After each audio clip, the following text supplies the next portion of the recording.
For the Win the Storm show, having the convention in Dallas makes so much sense. This is one of the epicenters of the roofing industry. Big convention center, big attendance, very, very exciting. Hi, Jack Hanks. I'm the CEO of Velocity Public Adjusting. This will be our 6th event with Anthony and SVG. I'm so excited to have it here in Dallas.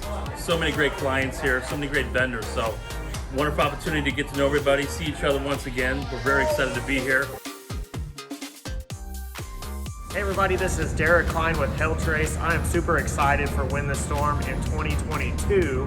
This year it's going to be in Dallas, Texas, centrally located, easy to get to, lots of stuff around the city. In fact, it's right here in downtown Dallas. So this show is going to be the show of all shows. We've got the Super Bowl party, we've got Valentine's Day. There is a ton of stuff that will be going on. This is a show that you won't want to miss in 2022.